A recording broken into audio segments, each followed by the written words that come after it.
Assalamu Alaikum wa rahmatullahi wa barakatuh. Welcome back to my channel.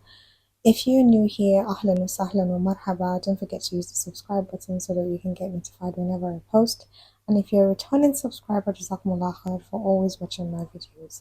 My name is Baraka and I make videos around faith, lifestyle, and food as we're about to today, inshallah. I was going to say how are we doing, but I think I know I have an idea of how we're doing.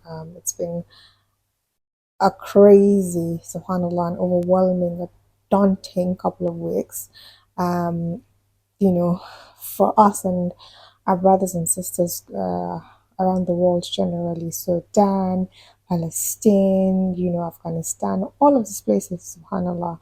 And the very recent one, the Palestine one, the videos, and subhanallah, the pictures coming out of Gaza, just it just puts you in a very sad mood. And it's very okay to feel that way.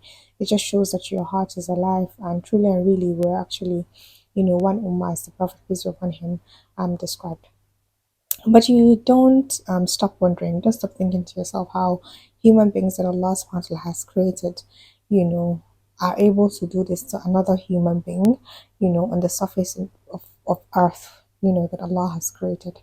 You wonder, what exactly is going on in their heads. But the beauty of Islam is that it has prepared us. Wallahi, as Muslims, we were prepared, and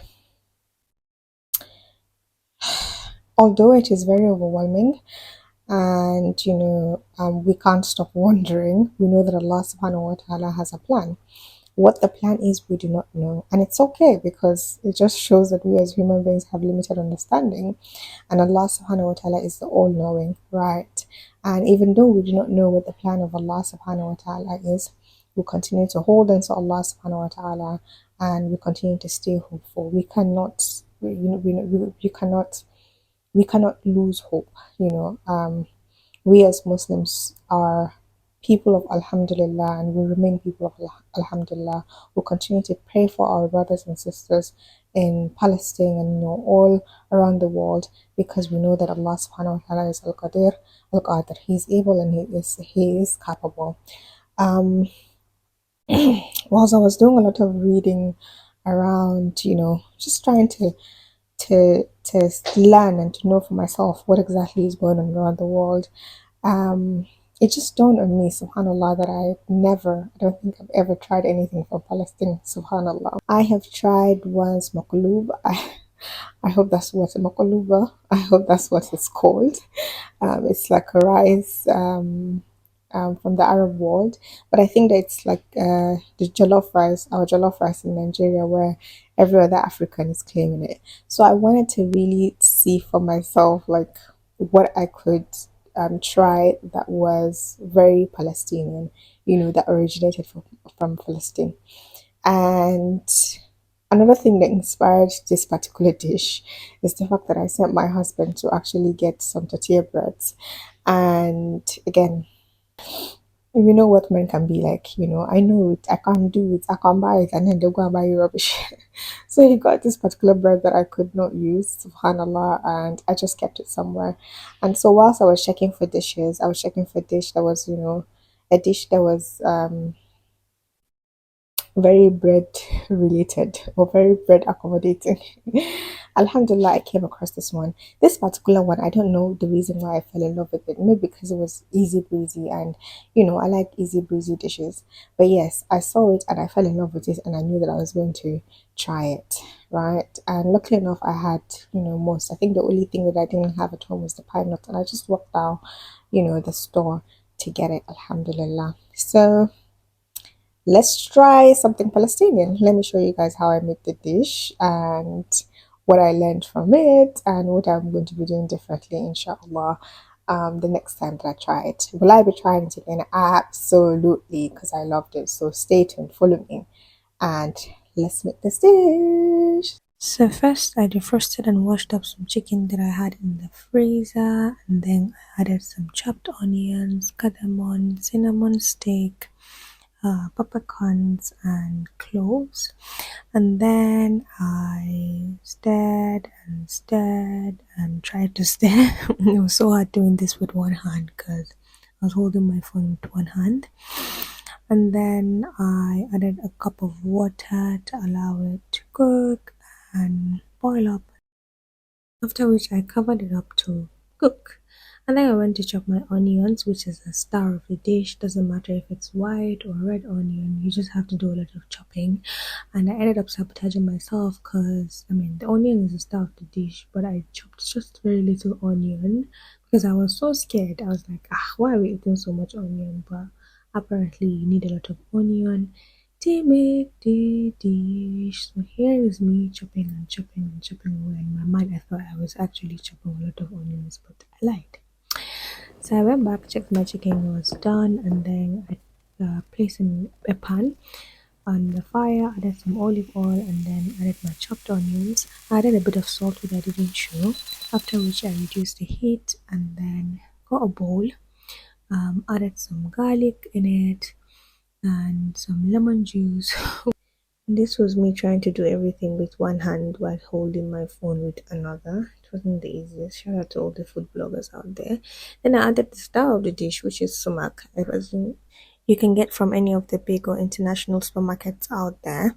And then you add a bit of stock from the chicken that you have cooked. Um, it says add some spices as well, but I wasn't sure what to add because I wanted to feel like the original flavor of the dish. So I just added 2 cubes of Maggi and I stirred to mix and make sure that everything was all mixed together. And then I got a pan and I placed the chicken that I'd boiled into the pan. I didn't want the chicken to be overly cooked, so I didn't leave it on the fire for a long time. I think after like 20 minutes, it was off the fire. And then you add the mixture that you had mixed earlier. I added that mixture thoroughly. I wasn't even convinced enough, so at some point I placed the chicken inside the mixture. You can do whatever suits you, but that's what I did. And here we are going straight into the oven.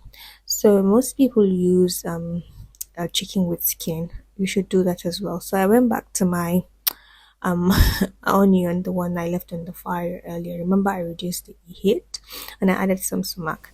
So the thing is, I wasn't convinced. Sumac is supposed to be like the star of the dish, so you're meant to add a lot of sumac. Again, because I was trying this for the first time, it was a bit scary.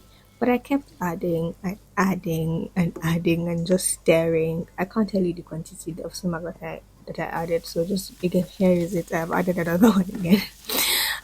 Just use your gut feeling and watch a lot of videos and try to get specific recipes.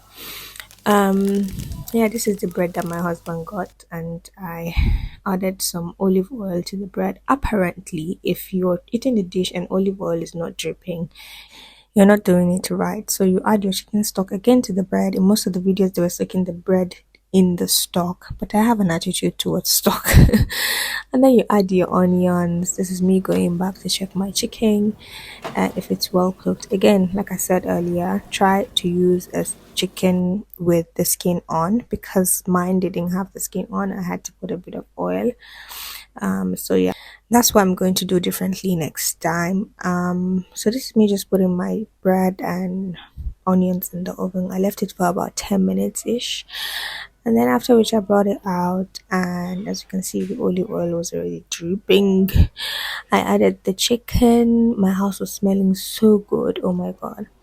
I got some pine nuts, which is a very crucial part of the dish, added it to it. I wasn't convinced, so I toasted some with some almonds, and then I added some toasted almonds alongside some roasted pine nuts, which I ended up burning some, but it was so good. Oh my god, at this point, I just wanted to dig in because the aroma was good. The look was captivating. So, yeah, you're supposed to have the dish with yogurt traditionally, and yes, we had some yogurt in the fridge. And hello, at this point, my husband was already screaming my name. So, and I wasn't wearing my hijab, so I couldn't show you guys my face. Here is me trying to dig in. I cannot explain it. Just go and try it yourself. Hello. After I dipped it in that yogurt, it was just screaming, "Cook me again, cook me again." I loved every bite and every bit of it. It was subhanallah so yummy. Except for the fact that I'm typical Nigerian and I wanted some heat in there. Look at the plate. We cleared it and we were so happy to try this. Am I going to be trying it next time? Absolutely. And like I said, with this chicken with the skin and then some heat here and there. And maybe boil my chicken in a Nigerian way. I'm not sure, but I really liked the dish the way it was, and I even fell in love with the name of the dish, Subhanallah Musakhan. I feel like it was one of the reason I made the dish. And whilst eating this, it really did make me sad that something as beautiful as this originated from Palestine, yet the people of Palestine may actually be struggling to have something as good as this right now. So please put them in your du'as, and we ask Allah subhanahu wa ta'ala to come to their aid and free them from all forms of oppression. Amen. So please let me know if you're going to be trying this in the comment below, and inshallah I'll see you guys in my next video. Assalamu alaikum wa rahmatullahi wa barakatuh.